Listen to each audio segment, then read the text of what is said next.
గోవింద గోవింద గోవింద గోవింద.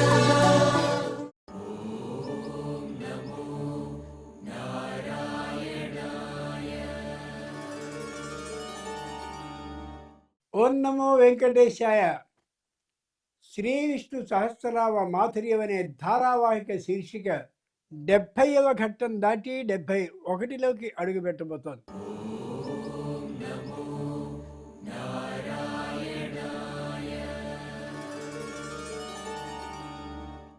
ఆ దేవదేవుని అనుగ్రహం సర్వకాలాల్లోనూ ఇలాగే ఉంటూ ఉండాలని, ఈ చిన్నారులందరినీ కూడా ఉత్తమ అంకాలతో అంటే ఎక్కువ మార్కులతో విజయాన్ని సాధించేలా చేయాలని, తల్లిదండ్రులకి ఆనందాన్ని కలిగించాలని ఆ మహానుభావుడిని ప్రార్థిస్తున్నాను. 51 నుండి మళ్ళీ 59వ శ్లోకం వరకు వీరు చదవబోయే ముందు ఓ ముఖ్యమైనటువంటి విశేషాన్ని అనుకుని కార్యక్రమంలోనికి అడుగు పెడదాం. సత్యసంధ శ్రీ మహావిష్ణువు పేర్లలో ఒకటది సత్యసంధ అని. మహానుభావుడైనటువంటి శ్రీ మహావిష్ణువు ఎప్పుడూ సత్యసంధ, ఎప్పుడూ సత్యాన్ని అటు ఇటు లేకుండా ఖచ్చితంగా పాటించేవాడు అని. ఎక్కడ పాటించాడు ఆలోచించి చూడండి. రామునిగా ఉన్నాడు, ఆ రామునికి రాజ్యం అన్నారు. ఓ అద్భుతంగా రాజ్యాన్ని చేయించని వెళ్ళాడు. వెళ్ళినటువంటి సందర్భంలో రాజ్యం లేదు అని ప్రకటించారు. రాత్రి నీకు రాజరికం ఇచ్చాం, తెల్లవారుజామున రాజరికం నీకు లేదు. సరే అన్న తర్వాత వెంటనే ఆ రాజ్యం నుంచి వెళ్ళిపోతూ ఉన్నప్పుడు నాన్న మాటని పాటించడం పితృవాక్ పరిపాలన అంటారు కదా. పితృ అంటే తండ్రి యొక్క వాక్ మాటని, పరిపాలన అంటే ఆయన చెప్పిన మాటని అనుసరించడం. అదేగా సత్యసంధత్వం అంటే. నిజంగా తను అన్నటువంటి మాట, నాన్న మాటను నేను పాటిస్తాను అన్నాడు కదా. ఏం పాటించాడు? అలా రథం మీద వెళ్ళిపోతూ ఉన్నటువంటి సందర్భంలో ఇటు అటు అటు ఇటు అయోధ్య జనంతా రథానికి అడ్డుపడి నేల మీద పడుకుని వెళ్ళడానికి వీల్లేదు అని తీర్మానం చేశారు. ఆ సందర్భంలో సుమంతుడు అంటే రథాన్ని నడిపేటటువంటి వాడు వెంటనే నేడు రామచంద్రుడితో, రామా మీ నాన్న రథాన్ని ఆపు అంటున్నాడు, నువ్వు రథాన్ని పంపించు అంటున్నావు. అయోధ్యానగర జనం ఇటు అటు అందరూ కూడా ఈ మార్గానికి అడ్డుగా పడి నన్ను రథాన్ని కదపనీయకుండా చేస్తున్నారు. నేను ఏదైనా సరే రథానికి ఉండేటటువంటి కాడి, రథానికి ఉండే చక్రం మధ్యలో ఉన్న ఎద్దుల ఏం చెయ్యాలో తెలియనటువంటి పరిస్థితిలో ఉన్నాను. అంచేత నాన్న మాటని పాటించాలా, నీ మాటని పాటించాలా, స్పష్టమైనటువంటి ఆజ్ఞని ఇయ్యని నిర్భయంగా అడిగాడు. బాగా గుర్తుంచుకోవాలి. ఎప్పుడూ కూడా పై అధికారి కింద పనిచేసేటటువంటి వాడు స్పష్టత ఉండేలాగా ఆజ్ఞని పొందాలి తప్ప ఏదో మామూలుగా ఆయన చెప్పడం, మనకి తోచింది ఏదో చేయడం కాదు. అనేసరికి వెంటనే దశరథుడు అన్నాడు, అయోధ్యాయాస్త్వమేవాజ్య భవరాజా నిగృహ్యమాం. రామచంద్రమూర్తి, కైకమ్మ మాటని పెద్దగా పొరపాటు చేశాను నేను, కాదు నువ్వే రాజువి అని మేడ మీద నుంచి అరుస్తున్నాడు. అక్కడి నుంచి రామచంద్రమూర్తికి ఆ మాట వినిపించింది స్పష్టంగా. ఆయన అన్నాడు, నా శ్రౌషమితితం పద, అది నాకు వినిపించలేదని చెప్పు, పద వెళ్ళిపో అన్నాడు. సత్యసంధ. మరి నిజమే మాట్లాడేవాడు రామచంద్రుడు అయినట్లయితే నాన్న మాట నాకు వినిపించలేదనే మాట నువ్వు చెప్పని సుమంతుడితో చెప్పడమేనా సత్యసంధత్వమేనా? నిజమేనాది? అలా చెప్పడం ధర్మమా? పైగా పితృవాక్ పరిపాలన, నాన్న ఏం చెప్తే అదే చేస్తాను అని అన్నాడు కదా. అన్నప్పుడు నాన్న చెప్పాడు, నువ్వు ఖచ్చితంగా వెళ్ళాల్సిందే అడవులకు అని. అంచేత అడవులకు బయలుదేరాడు. అక్కడి వరకు బాగానే ఉంది, సత్యాన్ని పాటించాడు. వెళ్ళొద్దు అన్నాడు. ఏం సత్యాన్ని పాటించాడు? లేదుగా. మరి ఎందుకని సత్యసంధ అనేది అవుతుంది? ఆలోచించి చూడాలి. ఇక్కడికే ఒక్క మాట. భరతస్వామి స్వయంగా చిత్రకూటానికి వచ్చాడు. రాముడు సీత లక్ష్మణుడు ఉన్నటువంటి ప్రదేశానికి వచ్చి సాష్టాంగపడి బోర ఏడ్చాడు రాముని యొక్క పాదాల మీద పడి. అన్నా, అయోధ్య నగరానికి రా. కొన్ని వేల మందితో వచ్చా, నేను అయోధ్య నగరానికి సాదరంగా తీసుకుపోవాలని. పితృవాక్ పరిపాలన చేసేటటువంటి లక్షణం నీలో ఉంది. నాన్న మాటని పాటిస్తావు నువ్వు. అంచేత నాన్న నిన్ను వెనక్కి వచ్చేయమన్నాడు. అంచేత నువ్వు రా. అప్పుడు రాముడున్నాడు, తమ్ముడు నీకు తెలియదురా, పురా భ్రాత నమాతరం తే సముద్వహన్ మాతామహే సమాశ్రౌషీద్ రాజ్యశుల్కమనుత్తమం. నాన్నైనటువంటి దశరథ మహారాజుకి 2 పెళ్ళిళ్ళై 3వ పెళ్ళి అయినటువంటి కైకమ్మతో వివాహం కాకముందో చరిత్ర జరిగిందిరా, నీకు తెలియదు. అది మొదటి భార్య కౌసల్యని చేసుకున్న తర్వాత సంతానం కలగల. ఆ తర్వాత కౌసల్యే స్వయంగా చెప్పింది, సంతానం లేకపోతే అయోధ్య రాజ్యానికి రాజు ఉండడు, కాబట్టి నువ్వు వివాహాన్ని చేసుకొని ప్రథమ భార్య అయినటువంటి కౌసల్యే అనుమతిస్తే సుమిత్రని చేసుకున్నాడు. కౌసల్యాదేవి ఎంత గొప్పదంటే ఆమె 2వ భార్య కాబోతున్నటువంటి సుమిత్రకి పూల జడని వేసిందిట. ఎంత ఆశ్చర్యమో చూడండి. ఆ 2వ భార్యని చేసుకున్నాక ఆమె యందు సంతానం లేకపోయింది. అయ్యయ్యో అని దుఃఖించాడు. ఆ ఇద్దరూ కలిసి చెప్పారు, నువ్వు ఇంకో వివాహాన్ని చేసుకో, లేకపోతే అయోధ్య నగరానికి రాజు అనేటటువంటి వాడు లేకుండా ఇదిగో ఈ ఇద్దరి వల్ల కలిగింది అంటారు. ఆ అపనింద మాకు రాకుండా ఉండేందుకు, అయోధ్య నగరం అలా రాజు పరిపాలనలో సుఖంగా సాగేందుకు నువ్వు ఇంకొకరిని వివాహం చేసుకొని ఇద్దరు అంగీకరించి వివాహం చేశారు కైకమ్మని. ఆ కైక వివాహ సందర్భంలో దశరథ మహారాజు కైకమ్మ తండ్రి అయినటువంటి కేకయ్యకి ఓ కబురు చేశాడు. చేస్తే ఆ కేకయ్య మహారాజు అన్నాడు, రాజానో బహువల్లభా, మీ రాజులు ఎంతమందినో చేసుకుంటూ వెళ్ళిపోతుంటారు పెళ్ళిళ్ళని, నా కూతురుతో వివాహాన్ని నేను చేయడానికి అంగీకరించానే అనుకో, ఈమెకి సంతానం కలక తర్వాత ఇంకొక దాన్ని చేసుకుంటే ఆమెకు సంతానం కలిగిందనుకో, నా కూతురు బతుకు బండలైపోదా, అంచేత నువ్వేం ఆలోచించి చెప్తావో చెప్పు అన్నాడు. ఇదో రకంగా ఆడపిల్లని ఇచ్చేటటువంటి వాళ్ళకి చెప్పే సూచన కూడా. వెంటనే దశరథ మహారాజు అన్నాడు, ఈ అమ్మాయికి ఎవరైతే సంతానంగా పుడతారో వాళ్ళకే రాజ్యం ఇస్తాడు. ఎంత తప్పో గమనించి చూడండి. స్త్రీ పురుషుడు అనేటటువంటి ఇరువురిలో పురుషుడు ఎప్పుడూ కూడా తొందరపడతాడు పెళ్ళికి. ఆ తొందరపడ్డటువంటి పెళ్లి కాలంలో ఏ ప్రతిజ్ఞని చేస్తున్నాడో, ఏ మాటను ఇచ్చేస్తున్నాడో ఆ ధ్యాస వాడికి ఉండదు. పురుషుడికి అంటే పురుష జాతికి ఉండదు.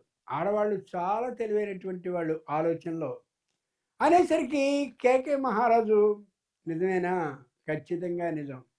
ఈ అమ్మాయికి పుట్టేటటువంటి సంతానానికే నేను నా రాజ్యాన్ని మొత్తం ఇస్తానని. రాజ్యం అనేటటువంటిది ఇయ్యడం ఒక్క దశరథ మహారాజు చేతిలో ఉండదు.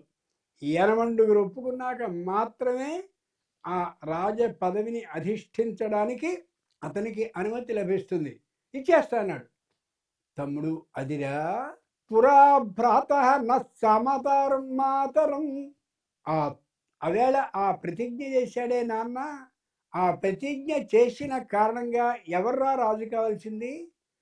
భరతుడు అంటే నువ్వు కైకమ్మ పుత్రుడైన వాడివి, నీకే కదా రాజ్యం రావాల్సింది. అంచేత నీకు రాజ్యం సంక్రమించాలి కాబట్టి నేను నాన్న మాటని విడిచి ఇక్కడికి వచ్చాను. అది తప్పు కాదు, అది నిజమైనటువంటి మాట. రామోద్విర్నాభిభాషతే, రాముడు 2 మాటలు మాట్లాడు. ఉన్న మాటనే నేను చెప్తున్నాను. నీకు అది తెలియక నన్ను ప్రార్థిస్తున్నావు, నాకు తెలిసి నేను నీకు చెప్తున్నాను. అంచేతనే ఆవేళ సుమంతుడు ఆ ముందు ఈ వెనుక కాడికి చక్రానికి మధ్యలో ఉన్న ఎద్దులా నా పరిస్థితి ఉంది, ఏం చేయమంటావు? రాజైనటువంటి ఆయన వద్దు అంటున్నాడు, నువ్వు వినిపించలేదని చెప్తున్నావు అని అన్నాడు. ఒక్కటే గుర్తుంచుకోవాలిరా, ధర్మాన్ని రక్షించేందుకు అసత్యాన్ని ఆడడం తప్పు కాదు అని తెలియజేశాడు అక్కడ. అంచేతనే నేను ధర్మాన్ని పాటించాలి. ఏది? ఆ కైకమ్మ పుత్రుడైనటువంటి భరతునికి రాజ్యాన్ని ఇప్పించవలసిన బాధ్యత నాకుంది కాబట్టి నీకే రాజ్యాన్ని ఇచ్చేందుకు ఇప్పించేందుకు నేను నాన్న మాటని పాటించనట్టుగా లోకంతో అనుకున్నా, నాకేం భయం లేదు అన్నాడు. అర్థమైందా?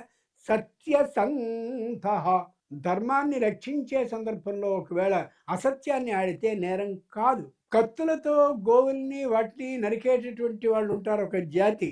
ఓ ఆవు పరిగెత్తి ఎడుతున్నప్పుడు కత్తిని పుచ్చుకుని వాడు వెనకాల పరిగెత్తుకొచ్చాడు, ఆవుల్ని చంపేటటువంటి వాడు. మహర్షి ఒకడు అక్కడికి తపస్సు చేసుకుంటున్న మహర్షిని అడిగారు వాళ్ళు, ఏమిటి ఇటు పక్క ఆవు వచ్చింది, ఎటు వెళ్ళింది, ఇటా అటా అటా అని. ఆయన అన్నాడు, నాయన చూసిన కళ్ళకి మాట్లాడడం రాదు, మాట్లాడే నోటికి చూడడం రాదు. వీడెవడో వేదాంతిలా ఉన్నాడు అనుకుని వాడు వెళ్ళిపోయారు. దానికి కారణంగా ఏమైంది? గోవు యొక్క ప్రాణం రక్షింపబడింది. అలాంటి సందర్భాల్లో ఆ విధంగా చెప్పి యథార్థాన్ని ఆలోచించుకోగలగాలి.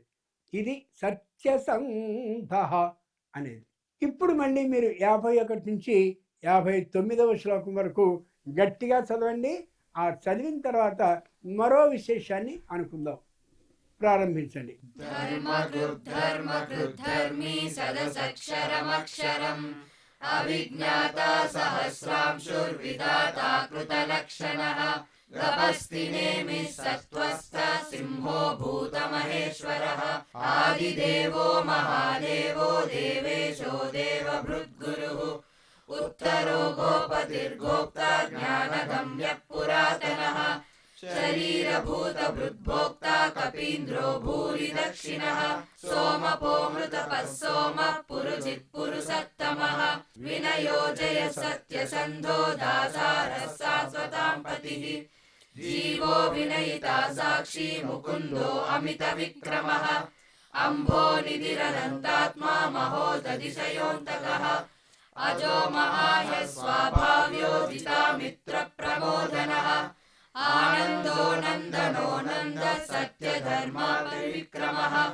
మహర్షి కపిలాచార్య కృతజ్ఞో మేదినీపతిః త్రిపదశ్రీ ససాధ్యక్షో మహాశృంగ కృతాంతకృత్ మహావరాహో గోవింద సుషేణ కనకాంగదీ గుహ్యో గభీరో గహనో గుప్తశ్చక్రగదాధరః వేదాస్వాంగోజిత కృష్ణో దృఢ సంఘర్షణోచ్యుతః వరుణో వారుణో వృక్ష పుష్కరాక్షో మహామనాః.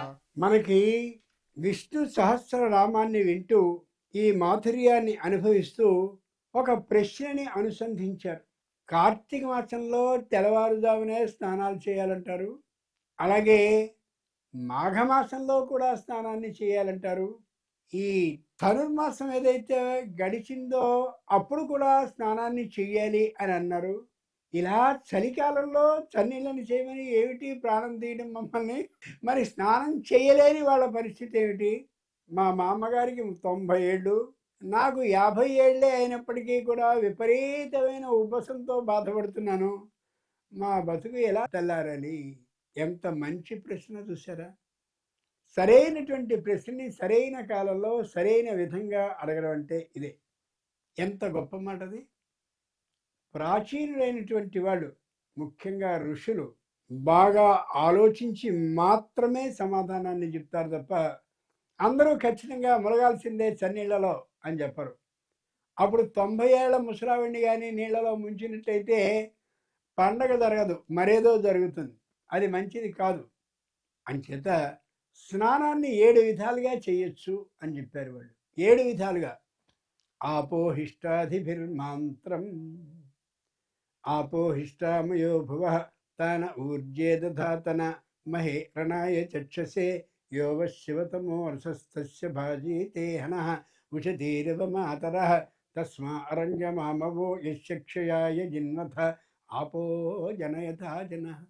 కొన్ని మంత్రాలున్నాయి. ఈ మంత్రాలతో స్నానం చేయడం అనేది మంత్ర స్నానం అవుతుంది. భలే చెప్పారు. మాకు మంత్రాలు రావు, ఏదో కొంతమందికి మంత్రాలు వస్తాయి. మంత్ర స్నానం మేము ఎలా చేయగలం?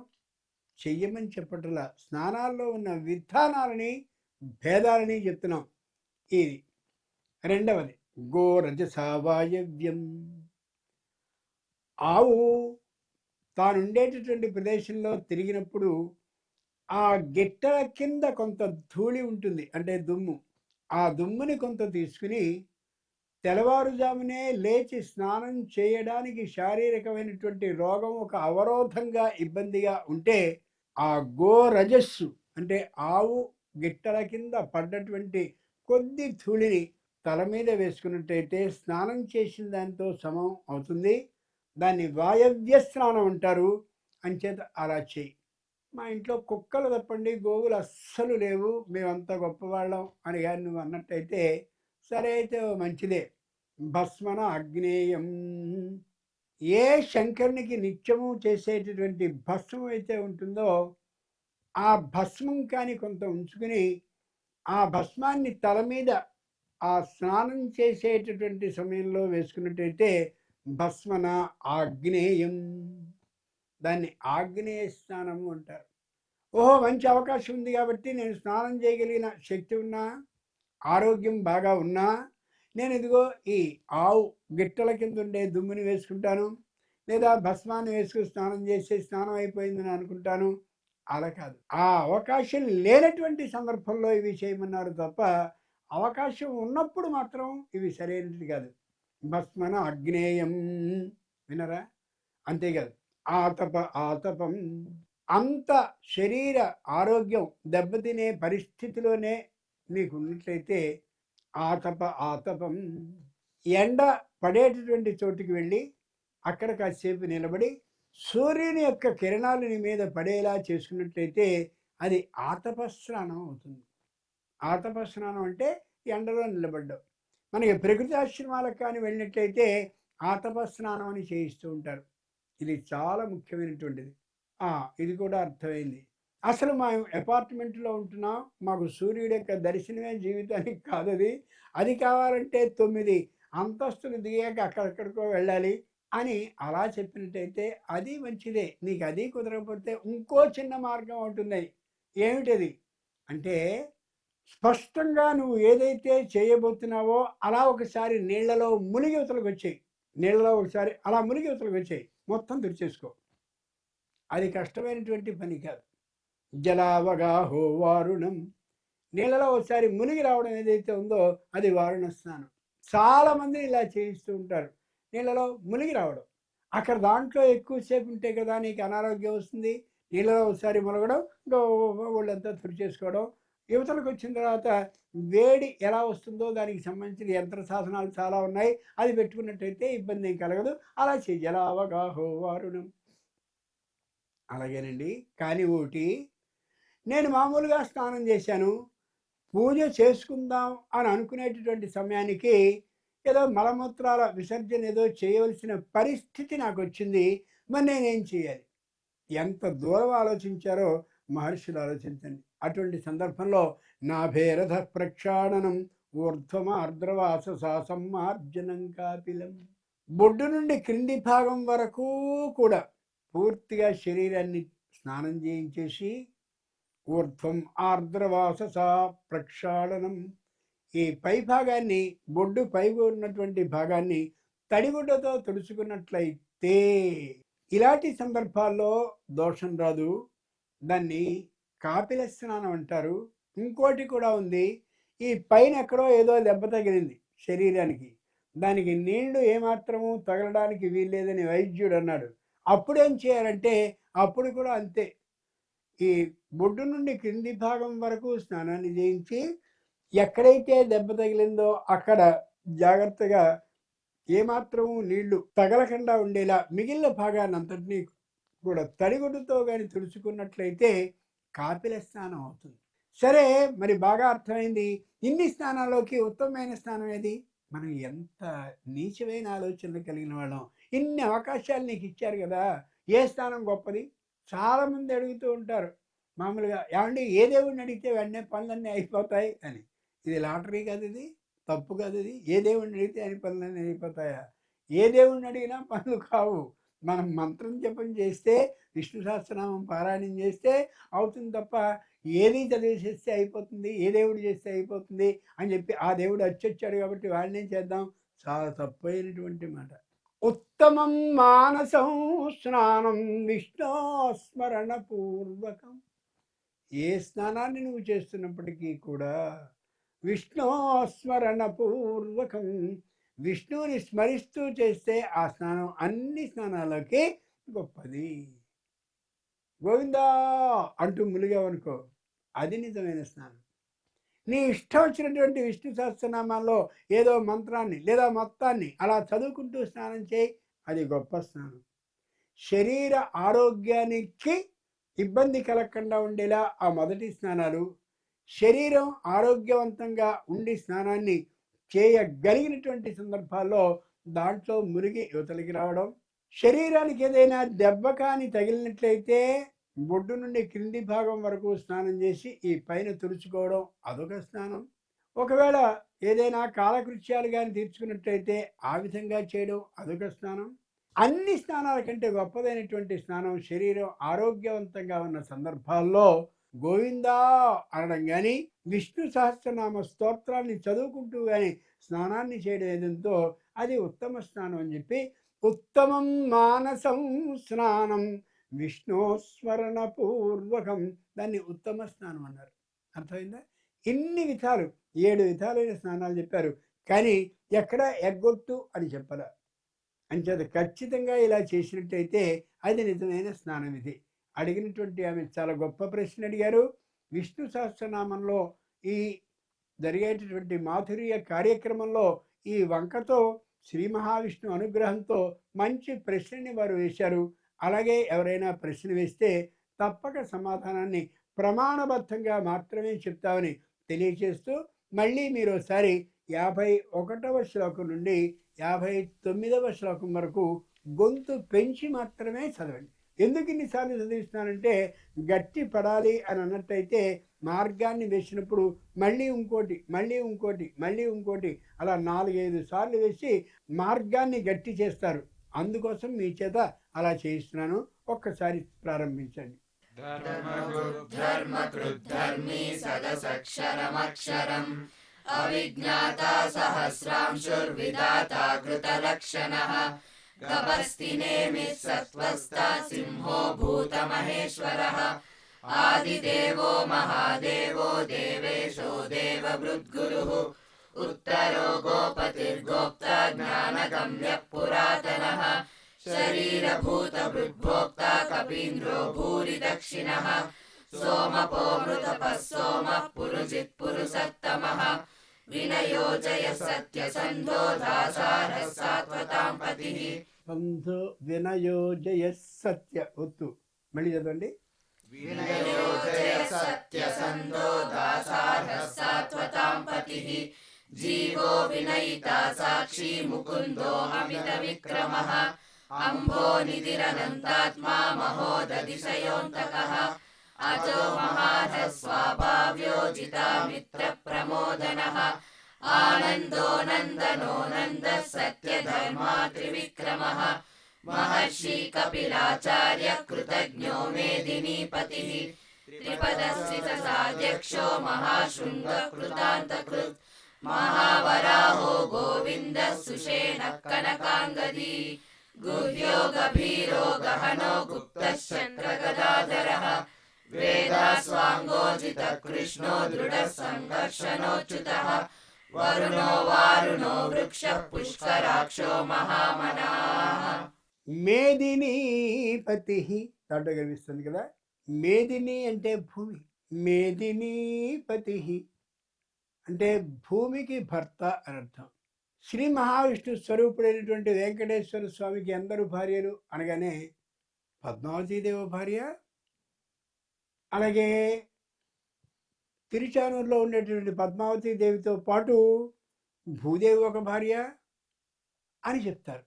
కానీ తిరుమల ఆలయానికి వెళ్ళి మనం మానికి చూసినట్లయితే వక్షస్థలం మీద ఒకే ఒకరు కనిపిస్తారు, శ్రీలక్ష్మి మాత్రమే కనిపిస్తుంది తప్ప భూదేవి కనిపించదు. ఎందుకు కనిపించదు? పోనీ తిరుచానూరులో ఉండే పద్మావతీ దేవి దర్శనానికి వెళ్ళినప్పుడు ఆయనకు సంబంధించిన భార్య ఈవిడ కూడా అని ఆవిడ పరిచయం చేస్తూ ఎక్కడైనా భూదేవి కనిపిస్తుందా? కనిపించదు. కానీ ఎక్కడ మనం ఆలయానికి వెళ్ళినా శ్రీదేవి భూదేవి సమేత శ్రీ వెంకటేశ్వర స్వామి అంటాం. ఇదేమిటి? ఇక్కడ విశేషాన్ని గమనించాలి. రాజు అయినటువంటి వాడు శ్రీ మహావిష్ణు స్వరూపుడైనటువంటి వెంకటేశ్వర స్వామి క్షత్రియ కులంలో జన్మించాడు. అంచేత క్షత్రియ కులంలో పుట్టి రాజ్యాన్ని పరిపాలిస్తూ ఉండేటటువంటి ఆయన పరిపాలకుడు అవుతాడు. అంటే పరిపాలించేవాడు అవుతాడు. పరిపాలించేటటువంటి వాని అధీనంలో ఏది ఉంటుంది? భూమి ఉంటుంది. కాబట్టి భూపతి అని అంటే ఆ భూమిని జాగ్రత్తగా రక్షించేవాడు, పరిపాలించేవాడు, భూమికి ఏ విధమైనటువంటి నష్టము లేకుండా ఉండేలా చేసేవాడు అని అర్థం. పైగా ఇంకో మాట కూడా ఉంది. భూమి అంటే నేల అని అర్థం కాదు, భూమి మీద ఉండే ప్రజలు అని అర్థం, భూమి మీద ఉండే పర్వతాలు అని అర్థం, భూమి మీద ఉండే చెట్లు అని అర్థం, భూమి మీద ఉండే నీరు అని అర్థం, భూమి మీద ఉండే నదులు, చెరువులు అన్నీ అని అర్థం. అర్థమవుతుందా?